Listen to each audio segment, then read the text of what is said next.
Hi, everybody. So on Friday, you read Chapter 7, Plantations in South Carolina.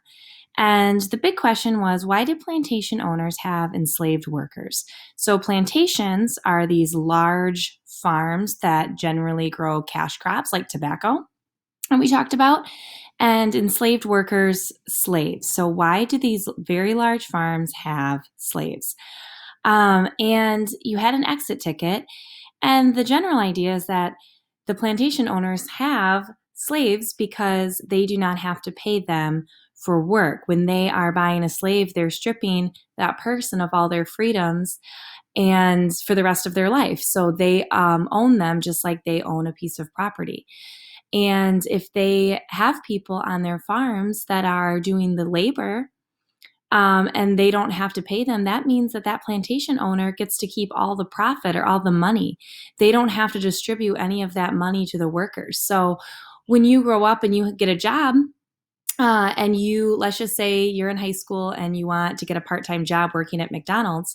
Well, McDonald's is a corporation that's going to share the profit with you through a paycheck. But if McDonald's got to keep all that money and didn't pay you, then they would be making tons and tons of money, just like these plantation owners were. So you travel to South Carolina right here. And today we're going to talk about another colony called Georgia. Now, this is a map of the United States as it is today. Remember that all of this land west doesn't become part of the United States. This is all Native American land. And the colonies were also Native American land, but now we have colonists moving in to this coast, this Atlantic coast. So, what we're going to do is we're going to read together Chapter 8, the story of Georgia, and we are going to talk about why this man, James Oglethorpe, wanted to set up this colony of Georgia in North America. So, what I'm going to do is I'm going to read this chapter with you. I'm going to explain some of the vocabulary. And then when I say to pause the video, you're going to turn to your partner in your forepod and you're going to discuss the question. So, let's first go through this vocab. So, the first vocabulary word is parliament. Say it with me, parliament. Parliament is a group made up of representatives, so people that represent a country, and a king or queen who make the laws for a country. Especially, so this is a parliament is in England. So we know that the colonists came from England, where the country was run by a parliament. In the United States today, we don't have a parliament. A parliament would need a king or a queen like we see today in England.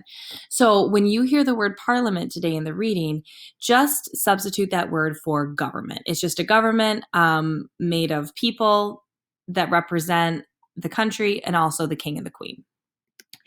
The next word is debt. We're going to learn about in England what some people had to do in order to pay off their debt. So, this is something that is owed, such as money. So, if you take out a loan from the bank, to pay for your house, which majority of people do, you are in debt. If you have a credit card, that you don't pay off every month, again, like most people don't, you would be in debt. So most people are in debt and they pay off their debt with some sort of plan. But when there was debts back in the colonial times, things ran a little bit differently. So when we say debt, we just mean that money is owed. And then profit is the money that is made by a business once all expenses have been paid. So if you were to start a business and selling lemonade, selling bracelets, you would be making a profit. So once you paid for the materials for the lemonade in your lemonade stand, and then with the money that you made from selling that lemonade, that would be your profit. So after you've paid for all your materials and you've sold $5 in lemonade, $5 would be your profit. Okay, so big question one more time. Why did James Oglethorpe want to set up a colony in North America? All right, let's open this up. All right, the story is told through the voyage to Savannah. The year was 1732, and the ship was called the Anne. It was a very crowded ship with 120 passengers and many animals. Most of the people on the Anne were poor and unable to find work in England. So we know that many people were coming to the colonies because there was more work, there was more land, and some were even promised as indentured servants that if they worked, they could get land or freedom. There was, however, one very wealthy gentleman on the ship. His name was James Oglethorpe. Everyone called him Father Oglethorpe because he was kind and gentle. James Oglethorpe was the leader of the new colony named Georgia in honor of King George II. It was the last of the southern colonies to be established. James Oglethorpe was born into a wealthy family. When he was a teenager, he joined the English army. He became the captain of the Queen's Guard. He left the army when he was 26 to become a member of Parliament. And remember, Parliament is another word for government. So he wanted to be a member of the government. And the reason is because he wanted to speak out for poor people. He spoke out for poor people and for people jailed because they could not pay their debts. And remember, we said that if you're in debt, it's because you've taken out some sort of loan or you owe some sort of money. Today, that might look like a credit card. Today, that might look like a house. So this is a picture, and what it shows is that a lot of times in England, people went to jail if they could not pay their debts, and sometimes they were there until they died. The story of Georgia. At the time, people in England did not have enough money to pay their debts. They were put into jail. James Oglethorpe wanted to find a way to give debtors and all poor people a new start. He and a group of businessmen asked the king to let them start a colony in North America. They asked him to make the colony a place for poor people to begin a new life. James Oglethorpe dreamed of building a great city for the Georgia colony. He brought a city planner and to design the new city of Savannah. The streets were wide and straight, and there were many parks. This is also a picture that shows that James Oglethorpe respected the Native Americans. Oglethorpe had many other dreams for the colony. He dreamed of making Georgia a colony of refuge. I'm going to highlight that word. A colony of refuge for poor people and for people of different religions from all parts of Europe. He wanted the colony to be free of slavery. He had been to Charleston where he saw how badly enslaved workers were treated.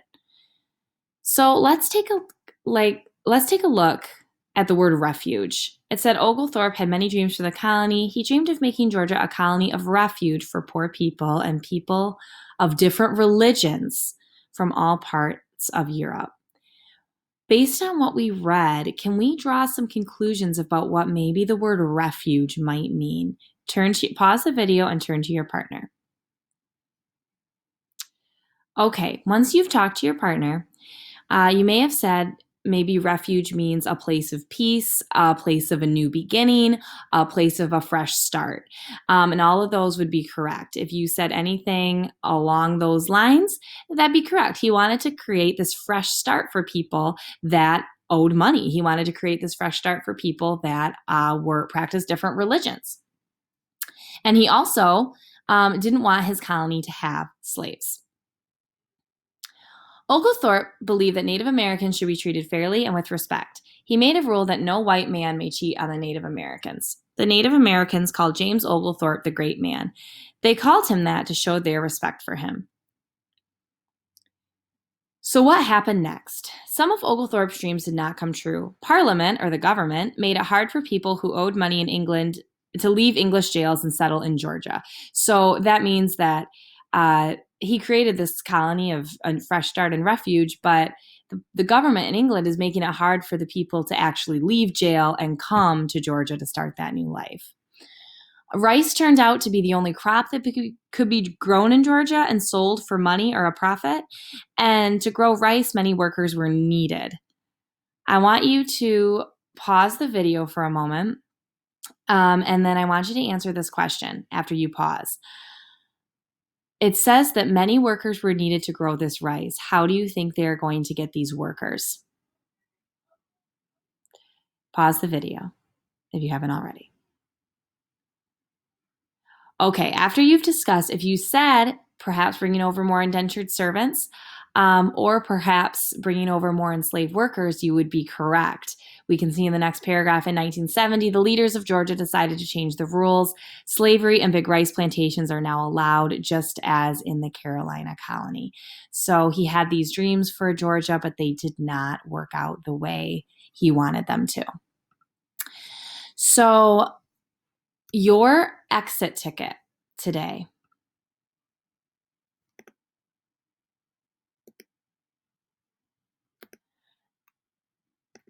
is, what is something that you found interesting in this chapter? What questions do you have from this chapter? So I want you to pull out your writing notebooks and write, something I found interesting is. I believe when you have a solid sentence, Mrs. Hall is going to check that and make sure. And then once you have a solid sentence and we have everyone completing that, I believe we are going to be going outside for a little bit and taking a break. So you can go ahead, pulling out your pencil and writer's notebook. Something I found interesting is.